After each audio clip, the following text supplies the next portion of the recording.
which has broad scale implications for improving health and welfare in societies. He has broad expertise in psychology, in economics, in evolutionary biology, and ethology. In addition, he has collaborations in all of these fields. So he is basically doing some deeper level search in understanding the neural basis of cognitive behavior.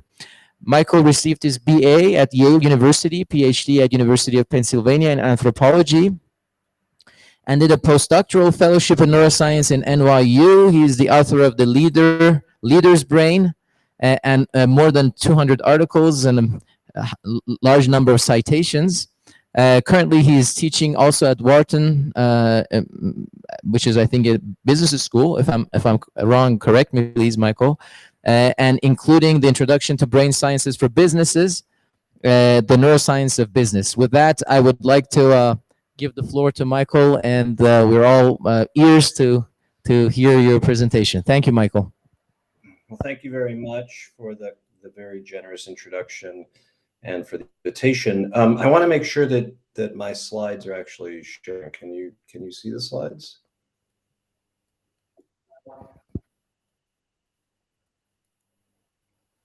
So I have gone to the slide share, but yeah, they don't. It doesn't seem. What?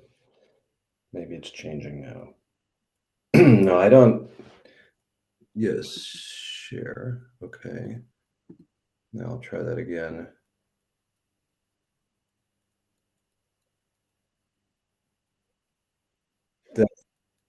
Right. That's what I've been doing on selecting the window. But I'm not sure why that's not showing. What happens if I do entire screen? That's not being allowed. So it may be I'm sorry about this delay. This may be it may be a case of permissions or something. Accessibility on.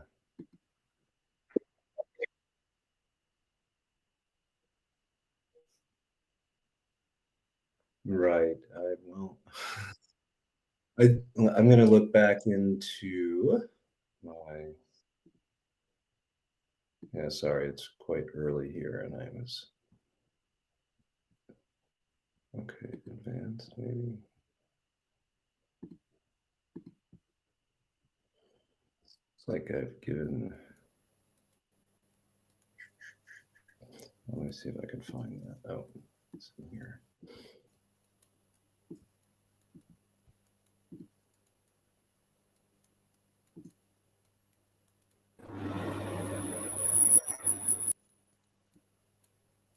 Right. So can you give me those instructions? When I clicked on the instructions, I had to request permission to access that.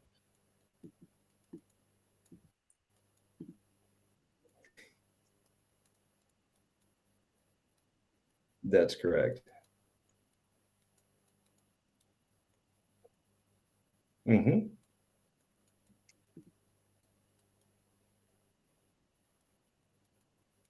Yes.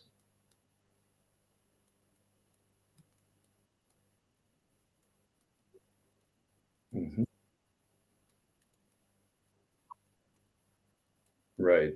Right. So do I need to add another? I have.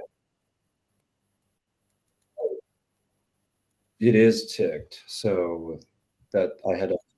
Yeah. Maybe I have to close Google Chrome.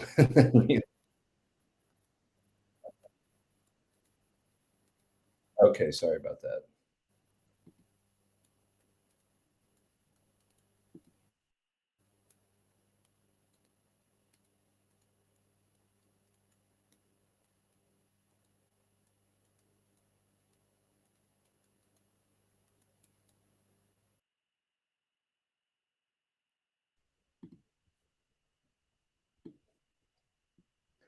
Well, I'm back.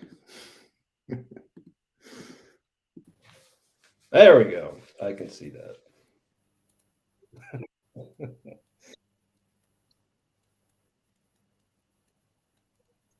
So you can see. Okay, I see the slide there. Perfect. I apologize for that. You would think after 3 years of doing virtual talks and teaching that we'd have this down to a science, but I'm afraid not. So, well, it's a real pleasure to be here with you virtually. I would love the opportunity to visit with you all in person someday. The title of my talk might be a little bit unusual. I certainly never imagined that I would put these words together on the title of a talk in my life. But climate change is real, and climate change has actually had a direct impact on our research, and it has forced us to really reckon with the forces of a changing climate and the impact that that may have on, or that we've demonstrated has on a an animal, a primate, an animal model that shares so much of its biology and behavior with humans, and the way that these animals have adapted to these change conditions by leveraging their strong social support networks. And I think there's something we can learn from that. So I'm going to go ahead and begin and just start with the obvious, the established science, which is that we're living on a warming planet where the temperature, even though perhaps worst case scenarios may not pan out, we've already put about 1.5 degrees Celsius increase in heat, increase in temperature into the atmosphere. And that's pretty much baked in. I mean, it's not going to change by any mitigation that we might attempt to do. And so this is something that we're going to have to deal with. And some of the consequences, which I think are familiar to everyone, are increases in the intensity of various kinds of weather, especially tropical storms, hurricanes, cyclones, as well as their number. This is from 2020 when there were 5 named storms in the Atlantic Ocean for the first time since records had been kept. And the devastation wrought by many of these intense weather systems is on a scale that's, I think, unprecedented. This is the southern coast of Louisiana following Hurricane Ida in 2021, which was devastated and probably will never be rebuilt. And many of us, I think, for many of us, that seems like a distant reality. But in fact, this storm itself impacted us, although it landed 2,000 miles away in Louisiana.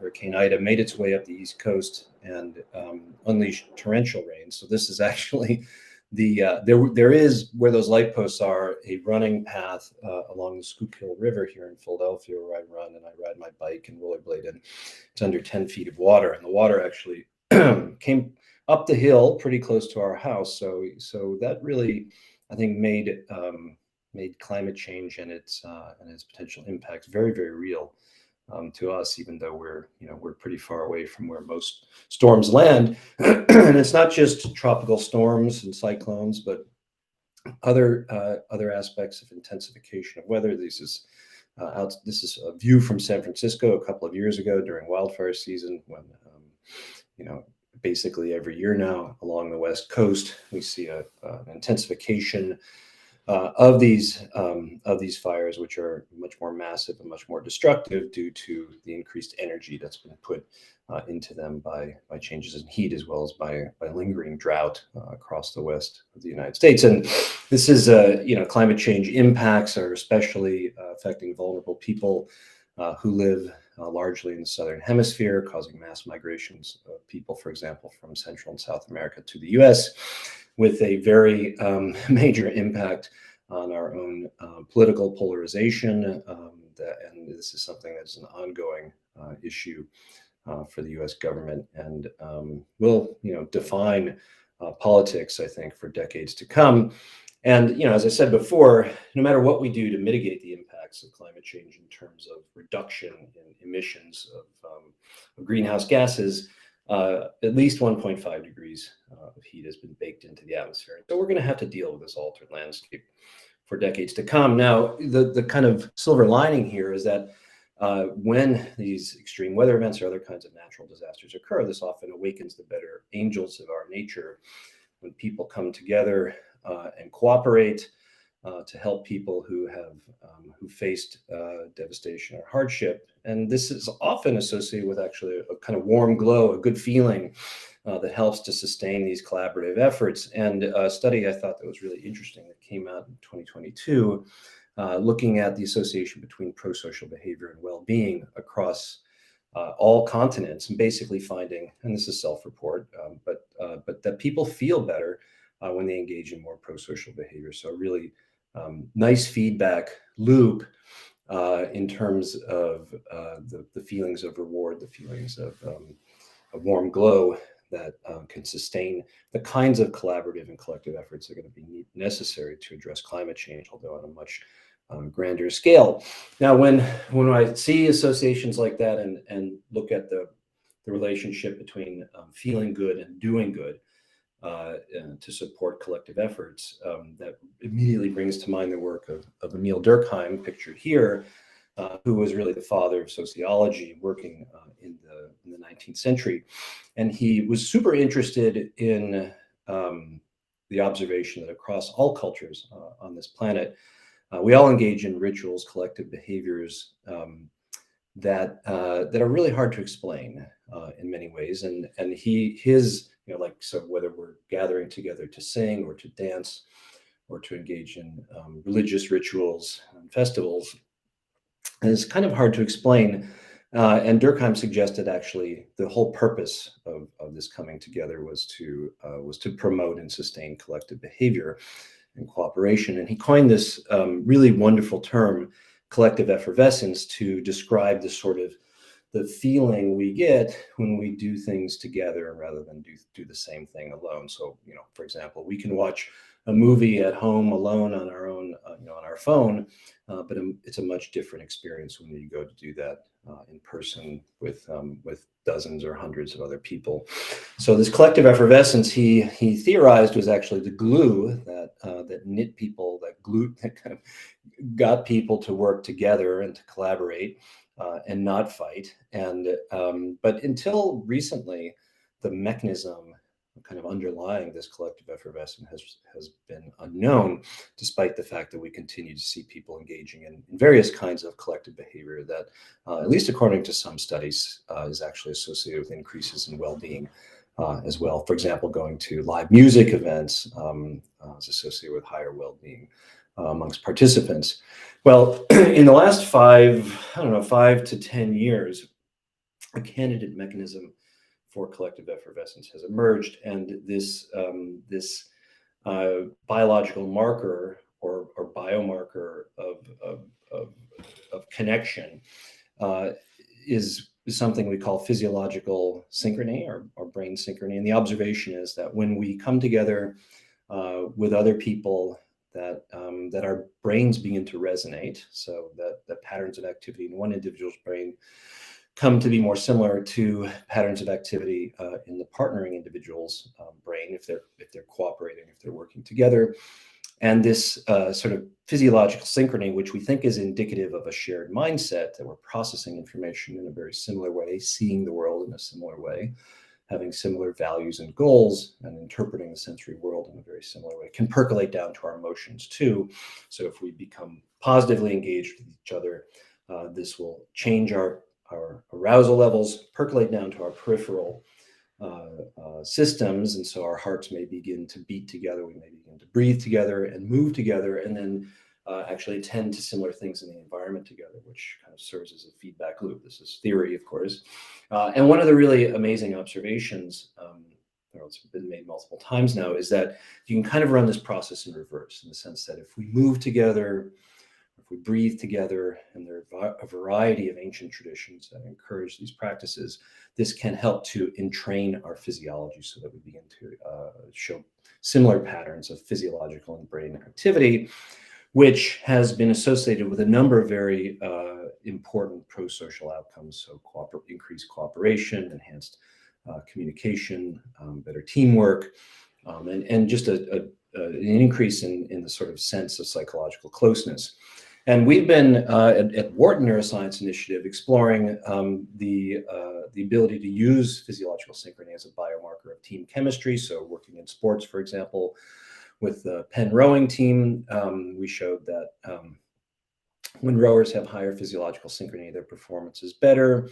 That when when they are forced into motor synchrony by having to pull on erg machines, rowing machines that have been yoked together with a rod, they exhibit the highest levels of physiological synchrony. And if they just come into the training room and row separately without regard to where their teammates are, they show lower physiological synchrony. But if you just have them row next to each other, so they're not forced into any kind of motor coordination, they show almost the same levels of physiological synchrony, heart rate synchrony in this case, as when they're forced to row together. And this is associated with increases in how what we call flow, which is a sort of I don't know, you could call it like a trance-like state of ease at working hard. This also is associated with an increase in feeling linked up with the people around you, which in rowing is a phenomenon known as swing, kind of like you're pulling on the same oar. So this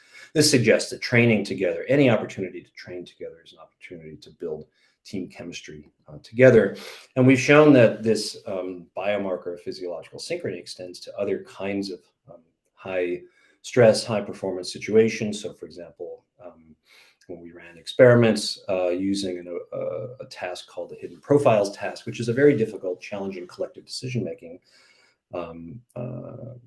paradigm in which you bring together a bunch of people who don't know each other, and they have to evaluate candidates for a faculty position. And some individuals have unique information. Actually solving this task is really hard. Teams typically get it right only about 50% of the time. Often they don't reach consensus. And we found that those committees that show higher physiological synchrony, so here on the left, the green bar compared to the blue bar, are the teams that actually reach consensus and make the right hire, which, as I said, is a difficult problem.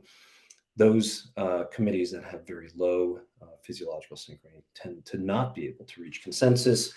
And we think that's because they lack the sort of psychological safety that would allow them to debate different sorts of information and to identify when they know something that somebody else on the committee does not, and they feel confident in introducing that information into conversation. So both of these studies suggest that this physiological synchrony may be a biomarker, a biological marker of team chemistry and teamwork. And excuse me, got a cold. We now know that physiological synchrony emerges from initial activation of the so-called social brain network, some of the areas indicated here in this map of resting state connectivity. And this social brain network is, I don't want to say dedicated, but is pretty strongly implicated in mediating our ongoing interactions with other people, as well as our long-term relationships with others. And it begins with sort of the reconstitution of the pixelated view of the world that we get through our eyes and our other senses, and pulls that together in a way that allows us to identify that there's another individual there, and then progressively more sophisticated computations are performed as that information flows forward in the social brain network. And there's two really important processes that kind of emerge from this. One is physiological or brain resonance with another individual, which we think of as empathy, which is associated with the anterior cingulate cortex and anterior insula. And then another pathway that's more cognitive than emotional that runs through the temporoparietal junction in humans and the dorsomedial prefrontal cortex.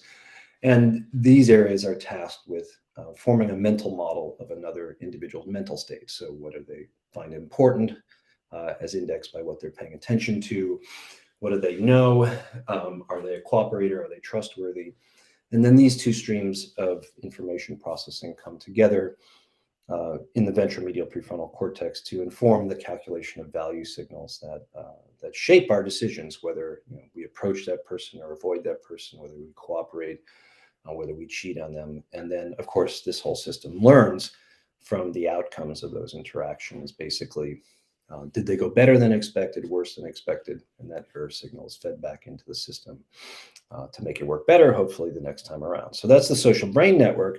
And remarkably, we now know from a number of different studies that in humans, The social brain network is physically larger. So the cortex in some of these areas is thicker, indicating more connections between neurons, and in some cases, the pathways that connect these areas are larger in individuals who have more friends, basically, who have greater social support, suggesting a relationship between the capacity to, to essentially make friends and to make allies and the function of this social brain network.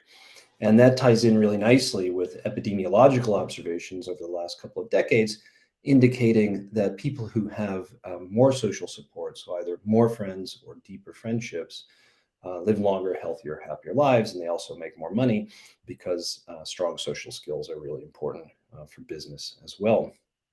And the flip side of this equation is, I think, equally telling in the sense that we now know that loneliness, which is the gap between the connections that you want to have, the interactions you want to have in the world, that gap between what you want and the actual interactions you do have, that is loneliness, is associated chronically with long-term negative health impacts that are worse than smoking a pack of cigarettes a day, or being obese or being diabetic. So this is, I think, a really fundamental problem that is increasing, at least in the US, in its scope and its impact, especially since the COVID-19 pandemic. Now, our dependence on social support, and on the flip side, the negative impacts of social adversity, are not unique to humans, and they characterize a number of different species, some of which are indicated here, that include non-human primates. And the observation is that basically individuals who have more social capital, which means more social support, more friends, more allies, or who have higher status, tend to do much better than individuals who face social adversity. And this is, I think, a really important observation because this allows us to explore the mechanisms by which our social environment kind of gets under our skin to affect our decisions and our health and our well-being in animal models that would allow us to dig a lot deeper than we can in humans. So if we really want to understand the neuronal mechanisms, the circuit mechanisms, even down to the molecular mechanisms that support our social behavior and that allow us to take advantage of social capital to enhance our own success and well-being, then we can do so in an animal model. And the most appealing one to me, and that I've worked with for several decades, is the rhesus macaque, which is really the premier biological model for human neurobiology, certainly, and for human behavior and other aspects of our physiology, which are shared with these animals, which, we share about 98% of our DNA with rhesus macaques. Their brains are basically organized exactly the same way ours are. They have a social brain network, just like us, that's wired up in essentially the same way.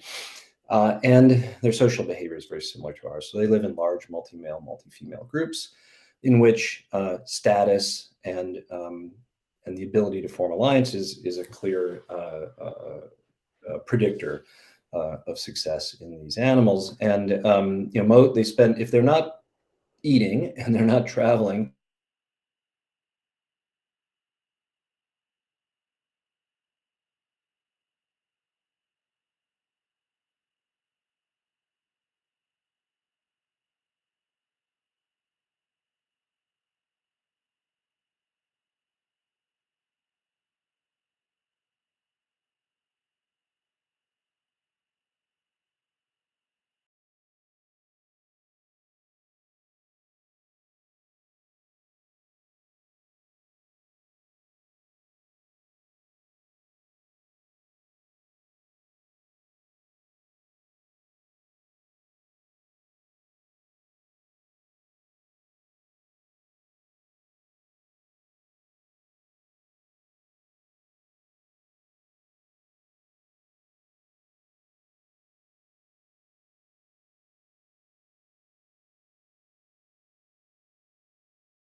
All right, okay.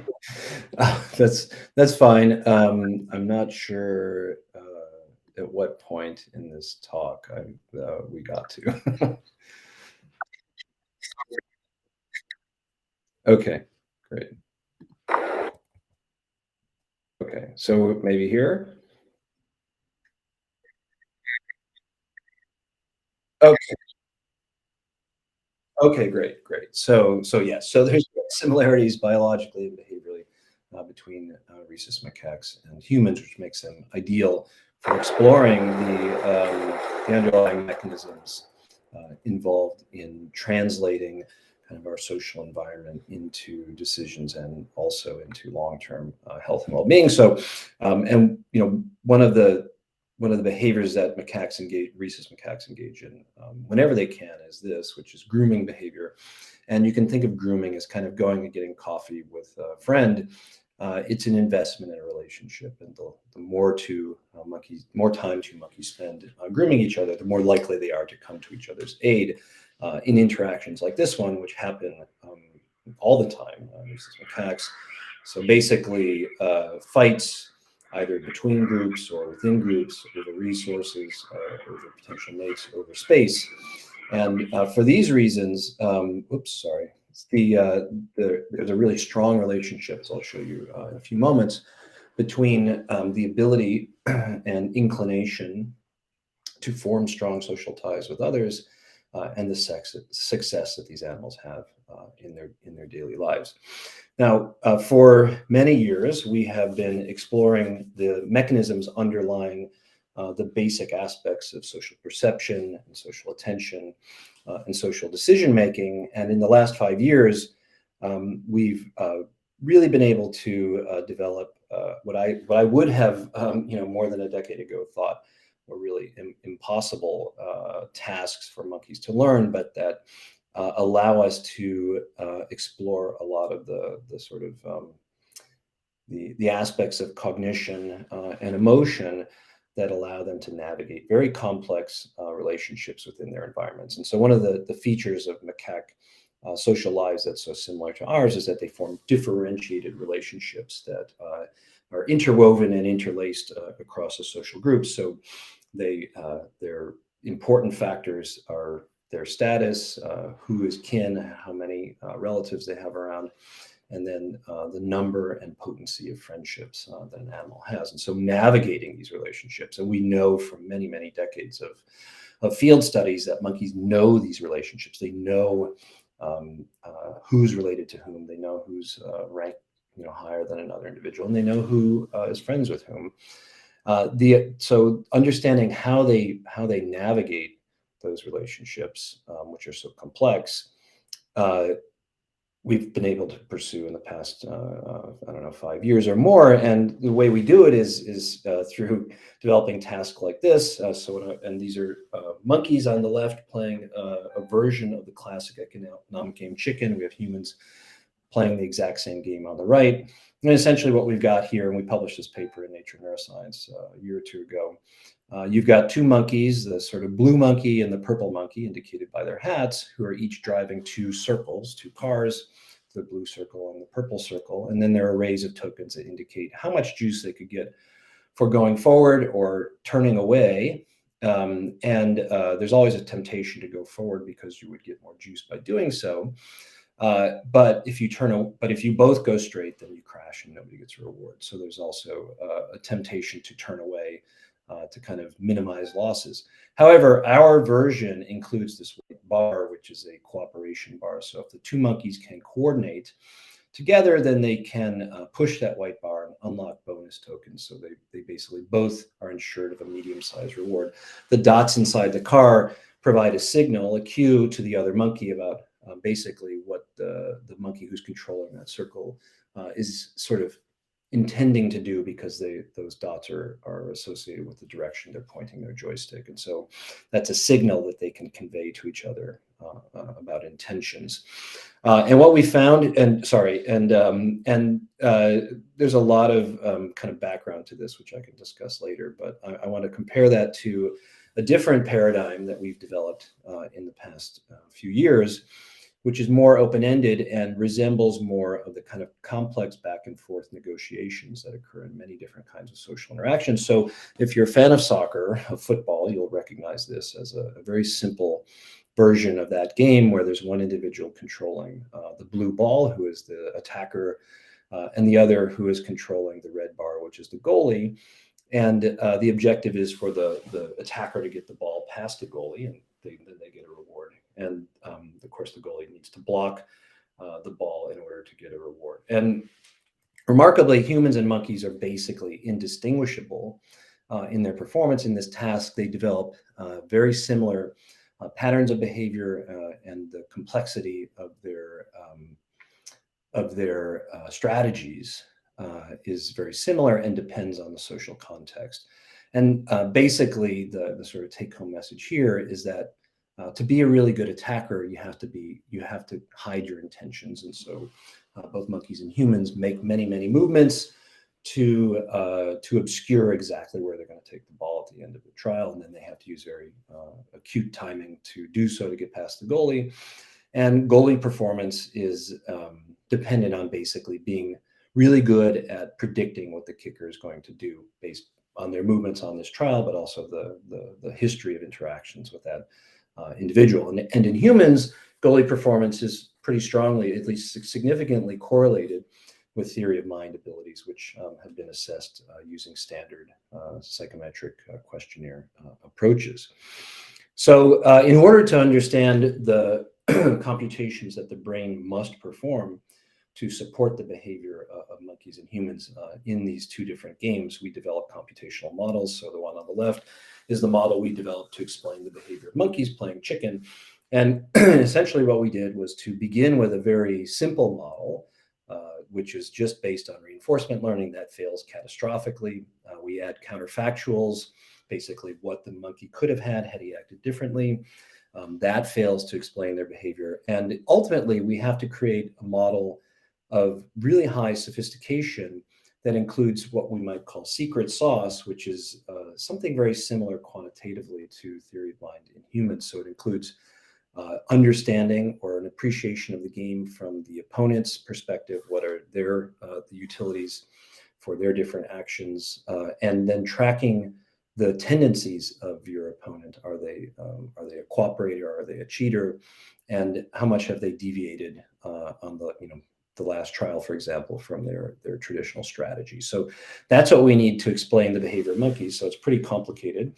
And on the right is a very different kind of model, which we call Gaussian process model, that essentially does the same thing. So it basically predicts every moment-to-moment action on the part of the attacker or the defender against a policy that is being implemented. And again, in this model, in order to explain the behavior of monkeys or of humans, we need to invoke sensitivity, a high degree of sensitivity to the patterns of behavior of the opponent in the game, which is a purely zero-sum game for monkeys and humans. And essentially what this boils down to and maps, I think, quite nicely onto what I described for the social brain network is that, and if you're a science fiction fan, you'll know who these individuals are. So on the left, Deanna Troi from the Star Trek The Next Generation, who was an empath. So she was very good at understanding the feelings and motivations of other individuals. And then on the right, young Professor X from the X-Men, who was really good at reading the minds of other individuals. So something like theory of mind. So we had to put these two kind of capacities into our models in order to explain the behavior of monkeys and humans. And so that's what we are essentially looking for in the brain. And we have focused in most of these studies on two key nodes in the social brain network. One is the anterior cingulate cortex, which we had demonstrated about a decade ago in my work with Steve Chang, that neurons in the anterior cingulate cortex resonate. They respond similarly to a reward given to self and a reward given to another monkey. So there's sort of resonance across the motivational outcomes for two individuals, and in humans, as I said before, is implicated in empathy.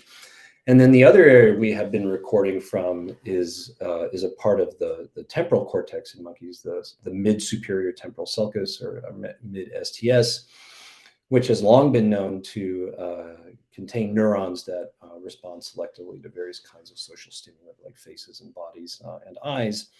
And in a really landmark study about a decade ago by Matthew Rushworth and Jerome Soleil and Roger Mars, they showed that the mid-STS in monkeys is, based on its patterns of functional connectivity, is the most likely candidate to be the homologue of the human temporoparietal junction, which, as I mentioned earlier, is selectively engaged during strategic social interactions with other individuals, such as playing poker or playing chicken. Now, when we recorded from neurons in the anterior cingulate and the mid-STS, we found, as I'll show you in the next slide, neurons that were multiplexing information about a number of different features of the game and that are important for making the model work, including representation of the value of different actions that are ahead of the individual that are on offer, as well as whether or not you're playing a real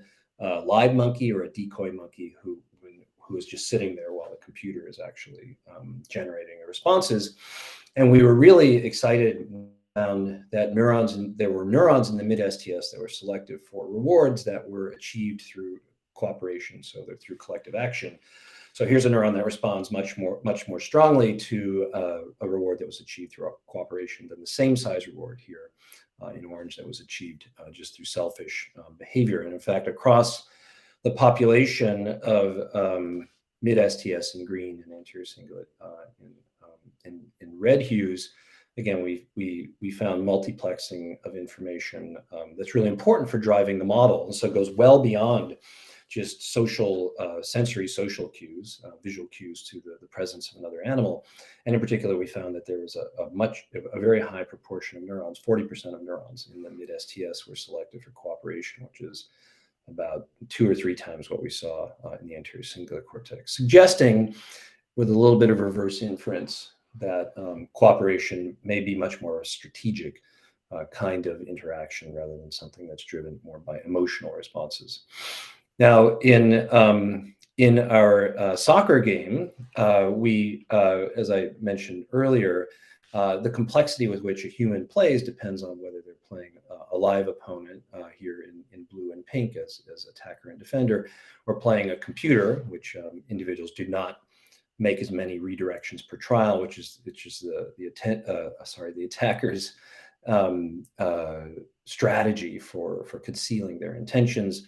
Working with our collaborators at Duke University, we ran this study in humans in the scanner and identified, as predicted, the right temporoparietal junction, or TPJ, is selectively engaged for playing against a live human versus a computer, and that levels of bold signal in the TPJ scaled with each individual's sensitivity to their opponent, basically how good they were at tracking and making predictions about what their opponent would do. So really strongly associating this sort of strategic social behavior that is mentalizing our theory of mind to the temporoparietal junction.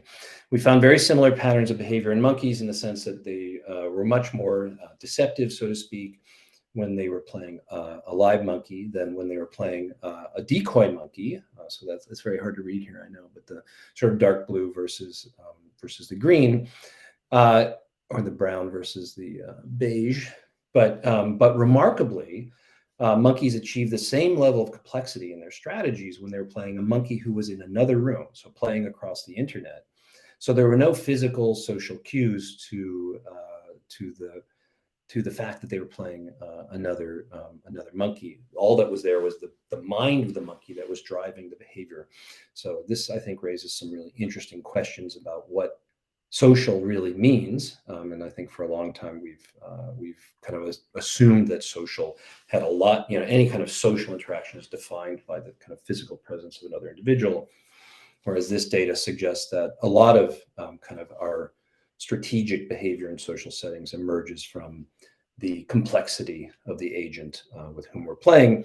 And sticking electrodes into the mid-STS, we found that neurons are actively engaged during performance of this task, that just like in our chicken game, that neurons multiplexed information about um, rewards, the identity of the opponent.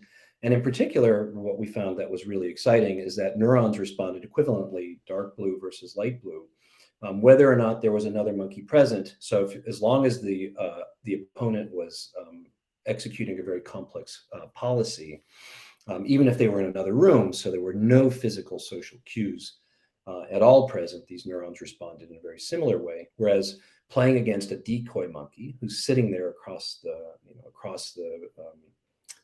computer screen with you, but who is not actually playing the game, and the computer is just playing the game on itself, elicited far less activity. And so we found this to be a very exciting finding, I think, again, providing strong physiological evidence that the mid-STS may very well be the homologue of the human TPJ in terms of its functional contributions to social interactions. And we were able to test that by using mucimol, derived, of course, from this Amanita muscaria.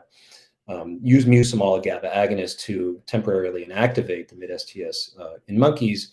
And kind of long story short, we don't need to really go through the data here, but inactivating the mid-STS kind of turned monkeys into what we would call a clockwork orange. So the model that is necessary to explain their behavior becomes reduced and does not include information or sort of, it has a reduced sensitivity or select to the behavior of the opponent. And this is particularly acute for goalies. Remember that we found that goalies success depends on being able to anticipate and predict what the kicker, the attacker, is going to do. And in humans is strongly correlated with their own theory of mind abilities.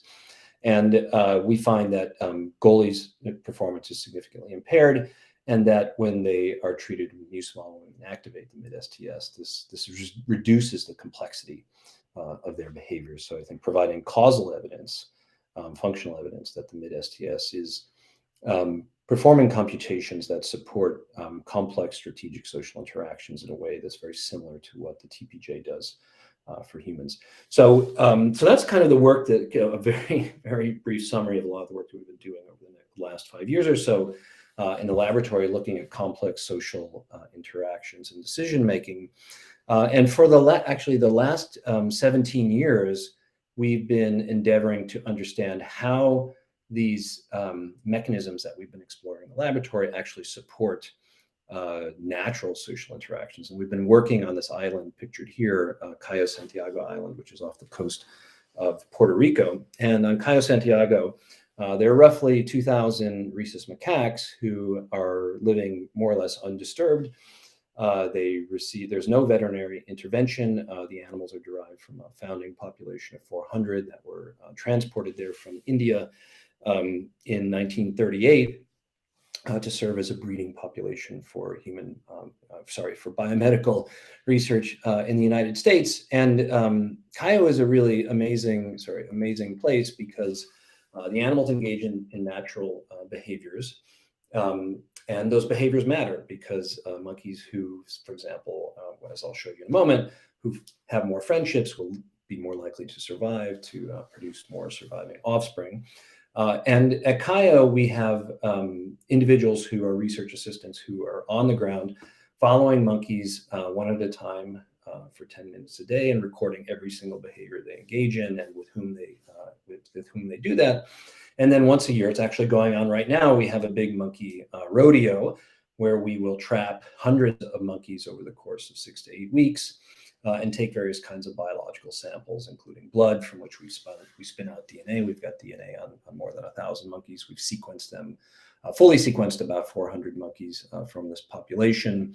We can get cerebrospinal fluid, internal and external microbiome. And as I'll show you in a few moments, beginning in 2016, we implemented a massive biobanking program that included biobanking brains, so one hemisphere fixed in formalin for imaging and for histological analyses in one half of the brain, flash, frozen, and thick slabs, permitting various omics approaches, which we initially began using bulk sequencing techniques, but it moved on to single cell techniques. Really exciting kinds of possibilities there, as well as all the internal organs from these animals. So this allows us to get a comprehensive assessment of the relationships between the biology that an animal's born with, their genes, the environment into which they're born, their social environment, and ultimately the impacts on their behavior, on their bodies, and on their brains over the course of a lifetime. And some of the kinds of data that we can extract are like this. So these are maps of, so these are social network maps of grooming in one monkey group over two years. And the lines between monkeys indicate that they have a strong grooming relationship, that is, they're friends. The squares are females, the circles are males, and you can see that there are some monkeys who are at the center of the network who have lots of friends, and their friends have lots of friends. There are other monkeys who live on the outskirts of this social network who might have one or two social connections, and that's it. And then there's some monkeys down here on the lower left who have absolutely no friends. They're isolated, but they kind of tag along with the group. We now know, as I mentioned before, just as we see in humans, that monkeys who have more friends, here in the dark green curve on the top, have higher survivorship than monkeys who have fewer friends, who have fewer allies. And this is about a decade ago, we demonstrated that where a monkey is in this social network is heritable. It has a genetic basis. So where you are, if you're central or if you're peripheral, depends a lot on the genes that you got from your parents. And we can disentangle kind of the effects of environment. That is, like, is your mother helping you a lot, when you're growing up in this group, because males transfer out of their groups and move into new groups. And if a male is born to a female who has lots of friends, even when he moves into a new group in which he knows nobody, he'll eventually become a more central monkey. Now, we tied this initially, and this is just a kind of demonstration rather than a fully comprehensive analysis, but looking at candidate genes, in this case involved in serotonin function, which we know is important for mood disorders in humans and has been implicated in various aspects of social impairments in humans. The monkeys colored here in red have kind of the double whammy of the minor allele, that is the low functioning allele for the production of serotonin and the removal of serotonin from the synapse. And these monkeys are significantly and statistically on the outskirts of this network. So they have significantly fewer connections, significantly fewer friends than monkeys who have a kind of higher functioning serotonin system. Now, I don't mean to implicate or suggest that serotonin is everything, because it's clearly not. And we have, as we've sequenced monkeys with known social relationships, so several hundred, we found that there's some pretty interesting correspondences between individuals who are isolated and genes with orthologs in humans that have been implicated, for example, in autism.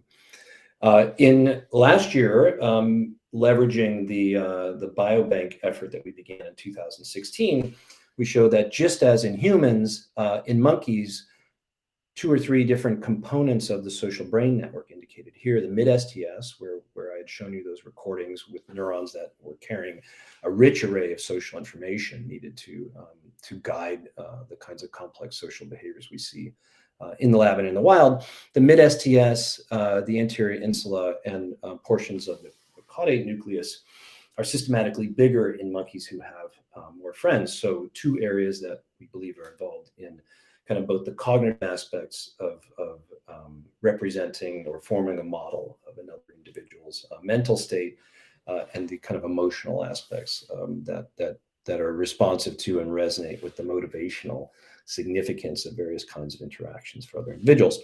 Now, what's really kind of exciting here is that it looks like these patterns of relationships between the size of the social brain network and the number of friends you have doesn't emerge until without extensive experience. So what we're plotting here is On the right, on the upper part is the size of the mid-STS, and the lower part, the insula, as a function of any infant's mother's social network size. So infants for the first 2 years of life spend all their time riding on their mothers, and the only interactions they have are with their mother's friends and kin. And yet, what we see is that there's no relationship between the size of these two areas and the opportunities these infants have had for social interaction. So this suggests that these relationships don't emerge until an animal actually has developed experience during adolescence and early adulthood with interacting with other individuals. And I think that's really interesting. Now, in terms of how social relationships, actually social support, translates into health and well-being, which I showed you, monkeys who have more friends are more likely to survive, just like in humans. A lot of our data is pointing to negative impacts of inflammation and inflammatory processes associated with not having a lot of friends, not having a lot of social support.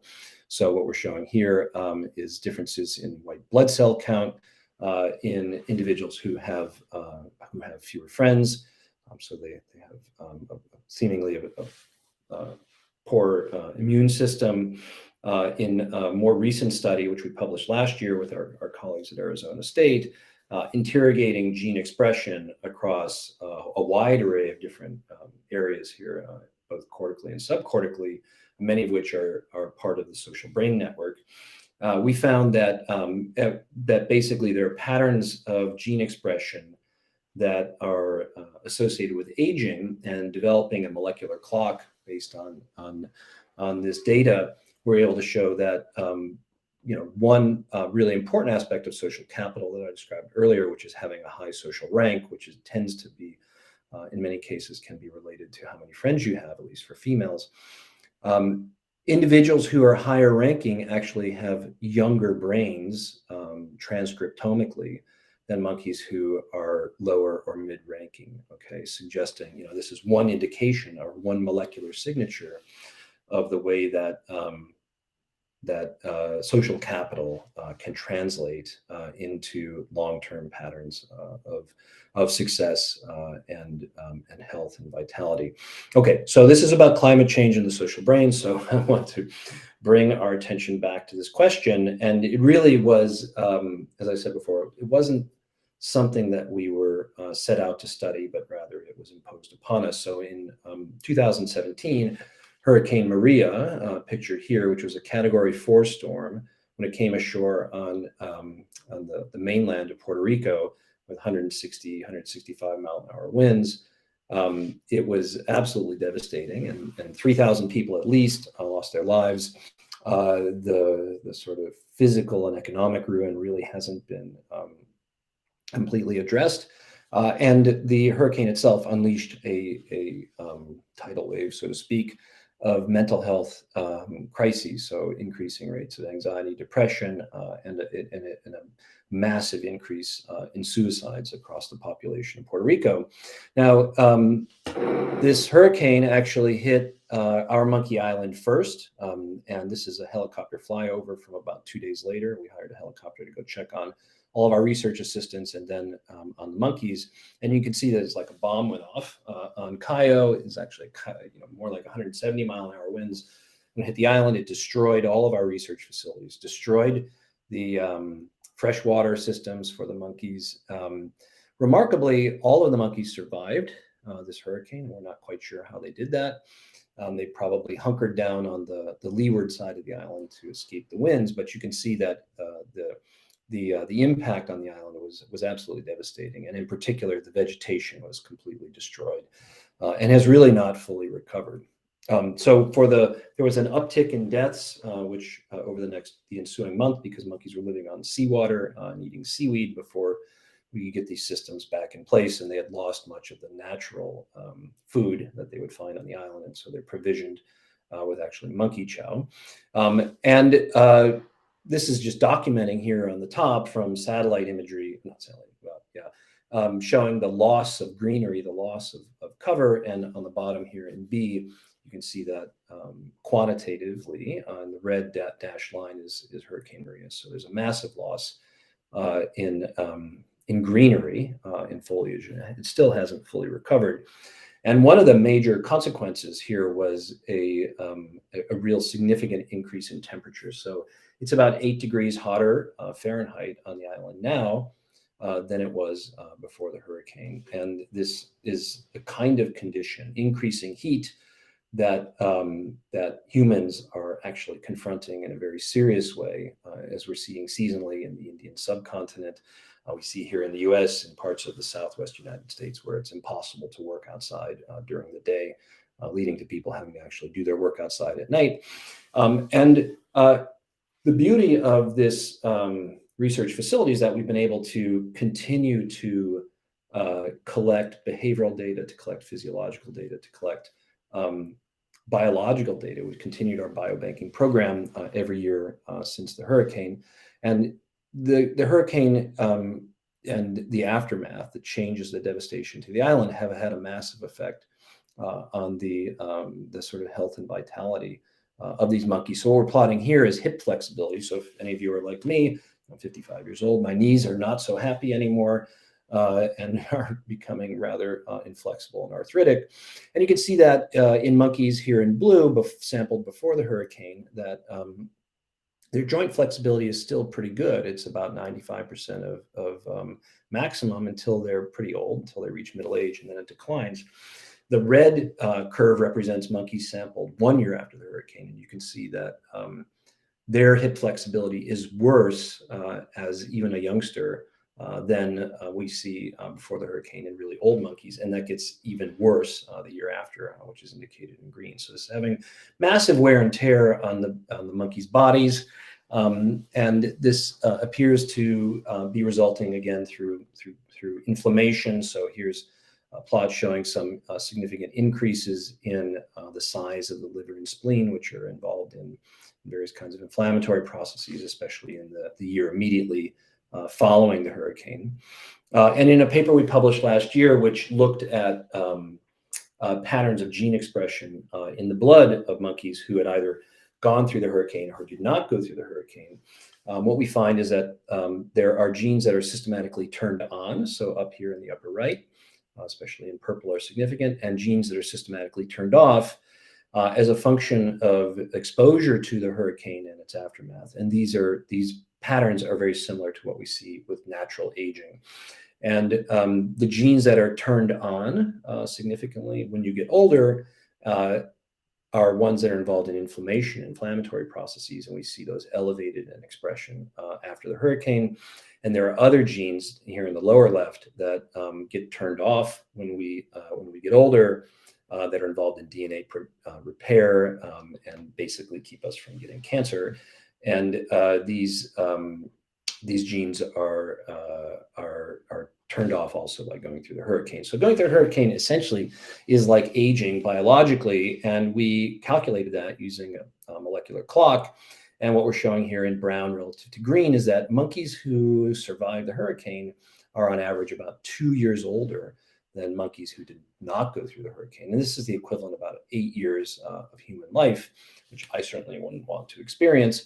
But you can also see that there's a wide distribution. So there are some monkeys who aged much more than other monkeys, so they're more vulnerable, and there are some monkeys who are much more resilient, and their patterns of gene expression were not really significantly changed or not altered by going through the hurricane. So some monkeys are resilient and some are vulnerable, and that is really kind of the crux of our question here, in which the hurricane allows us to ask in a way that you really couldn't do in the laboratory, whether you're studying monkeys or whether you're studying mice. This is something that would be very difficult to replicate.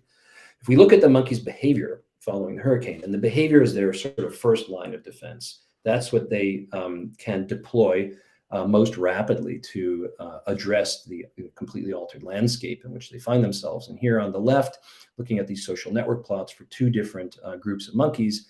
On the left is before the hurricane. So monkeys had some connections, but a lot of monkeys didn't have many friends. And on the right, we see after the hurricane. And so you can see that the monkeys made a massive investment in social connections and making friends with other monkeys. And remarkably, that is mostly due to, or significantly driven by monkeys who had prior to the hurricane invested the least in forming social connections. So it wasn't worth it to them. The value of spending time and energy on interacting, on forming friendships was not as high. But after the hurricane, it seemed to be the most important thing for all these monkeys. So they became significantly less aggressive, significantly more tolerant, and much more friendly to each other, and spent massive amounts of time grooming each other. And just as we would have as we did hypothesize, based on what we had seen in absence of the hurricane, that monkeys who were able to make more friends, here in blue compared especially to red, who didn't make as many friends, were significantly more likely to survive. So their survivorship was much higher following the hurricane than monkeys who did not become more tolerant, who did not become friendlier. And we think that one of the major drivers here is the fact that shade is now a very scarce commodity. So as I said earlier, it's become about 8 degrees hotter on the island. Monkeys have, so shade is very hard to find. You can see these monkeys sitting here in the shade of one tall tree. And so they need to be more tolerant, more cooperative with each other in order to share this very now precious resource.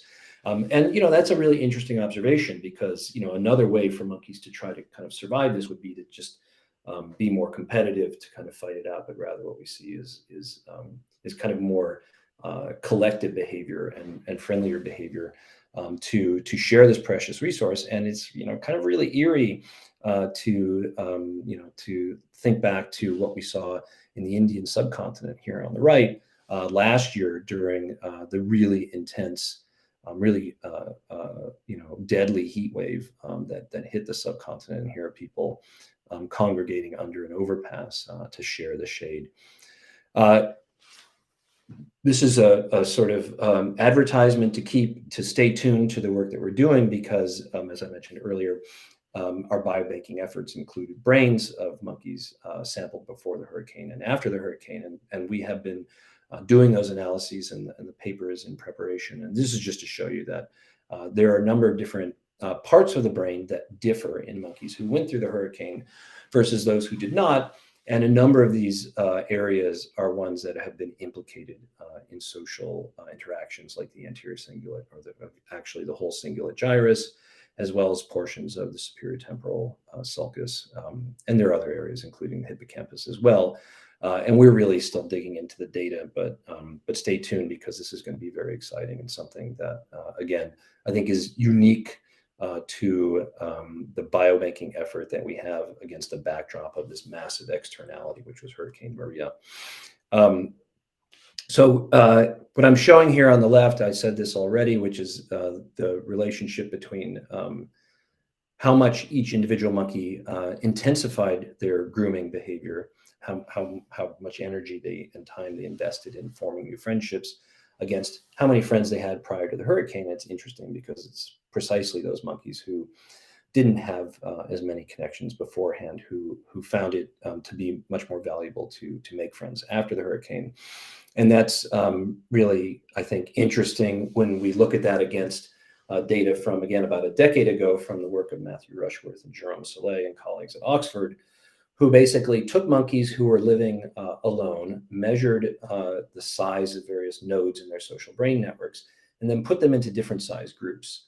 Could be learning how to live with one other monkey, 2 other monkeys, 8 other monkeys, in one study up to 32 monkeys. And you let them live like that for a few months, and you bring them back in, you scan their social brain networks. And what you find is that the more any monkey has to use his social brain network to navigate a larger social network, the bigger these areas are, suggesting they actually respond to use much like a muscle. And so we're very interested and excited to dig in and uncover what's actually changing, excuse me, in the brains of monkeys who were able to have the capability to turn up their social interactions. Okay, so in the last few minutes here, I'm going to pivot a bit to my other role in the business school, which is trying to take the insights and technologies and analytics from neuroscience and apply it to business questions to improve the efficiency, effectiveness, and humanity of business practices. And where I think we have something to learn here from these monkeys, which is that in order to address even the current impacts of climate change in terms of what's been baked into the atmosphere and the increasing frequency and intensity of weather events, that everybody's going to have to collaborate on a scale that's really never happened before, both in time and in space. This is from a really nice article in the journal Earth One, comparing kind of across time and space different levels of cooperation, which kind of happened COVID-19 global scale over the course of years.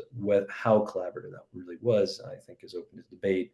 Chernobyl disaster, much longer period of time, but on a much smaller scale. And climate change is going to really be about somehow promoting and sustaining collective behavior across the entire population of the world, which is a really has never really been attempted, and faces a lot of challenges based on kind of how the strategic impacts and the strategic calculations that go into large-scale cooperation, which are the kinds of issues we've been investigating in the lab. And it seems very clear that in order to promote that level of cooperation, we're going to have to move from considering people who we don't know, people who may be in other states or on the other side of the world, not so much as others, but much more overlapping with ourselves. This is a scale known as the inclusion of the other in the self scale.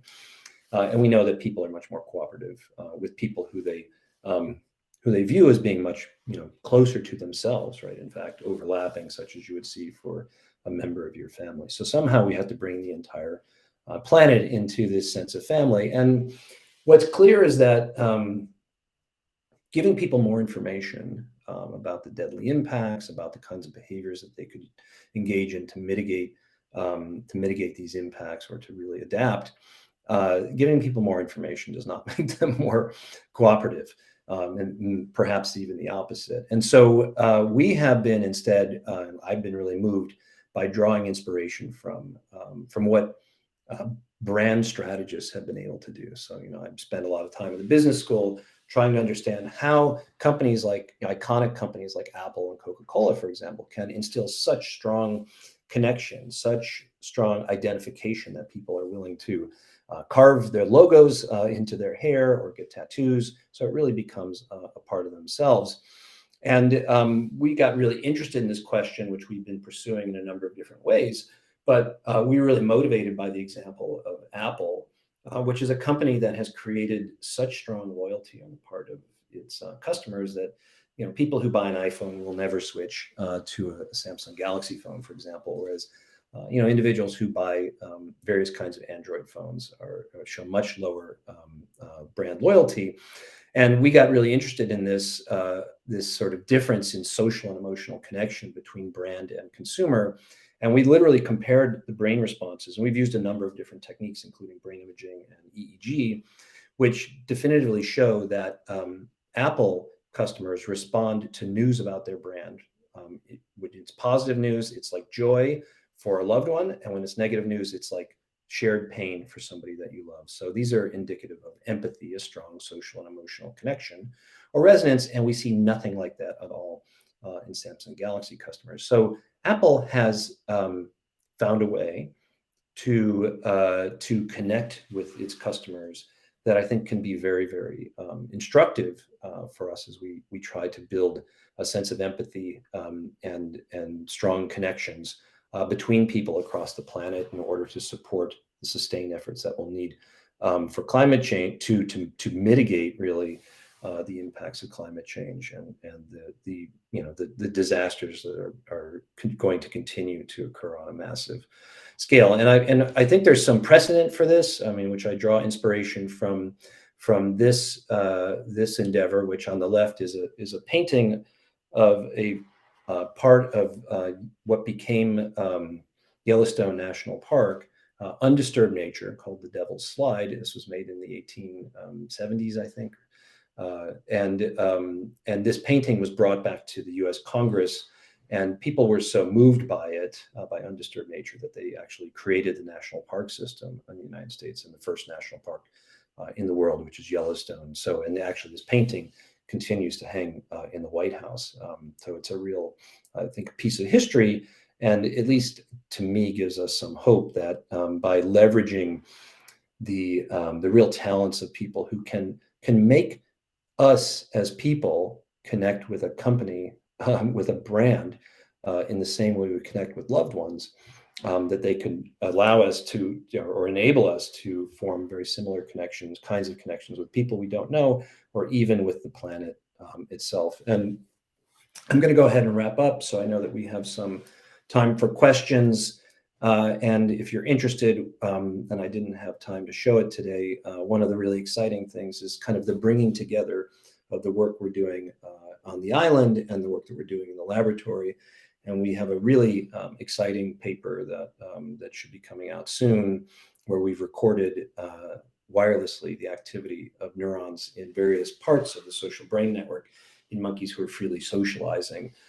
And so for the first time, really showing that neurons in these areas multiplex information about ongoing behaviors, the social context, and do so in a way that I think is very surprising in how far it goes well beyond social perception. So, of course, all of these efforts depend on a large and dedicated team. This photo is actually a little out of date. It's from a couple of years ago. But I do want to highlight Camille Testard here on the lower right, who's a PhD student par excellence. So she's actually led our intracranial wireless recording efforts in the lab, but also did all of the work on social behavior and survivorship, and social brain network size in our Monkey Island work. And then up here on the upper left, Sebastian Tremblay, who's an amazing postdoc, who has supported all this work with technical expertise. And then here in the middle, Yaoguang Zhang, who's a postdoc who did all the work using our soccer task in monkeys and in humans, and Weisong Ong, who is here, right here, who led the work on strategic representation of strategic social information using the chicken game. And so with that, I'm sorry. Oh, one more thing, which is this is just sort of really gratifying to me, which is that we began our Monkey Island project in 2004, 2005, with about $20,000 from the provost's office, which allowed me to send one graduate student and one postdoc down to Cayo to collect some behavioral data. And we meet as a group, all the people who were involved in this project, and we had our most recent jamboree in Arizona State with many of our former postdocs there who are now faculty in their own right. So we went from 2 people involved in this project to now more than 85 across a dozen institutions. And so that's really exciting because, and if any of you are interested in joining this effort, we welcome any and all, because there's, as you can imagine, just way more data, way more studies that can be done than we can achieve on our own. So I'm going to go ahead and stop sharing so that I can see you all, hopefully. Let's see, did I stop sharing?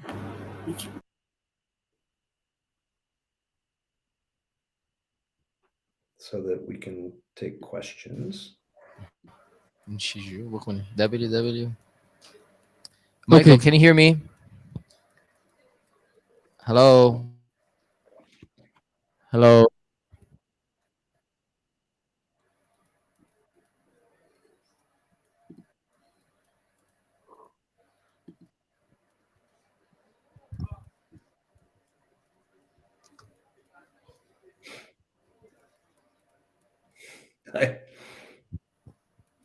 Oh, sorry, my volume is down. Can you hear me, Mike?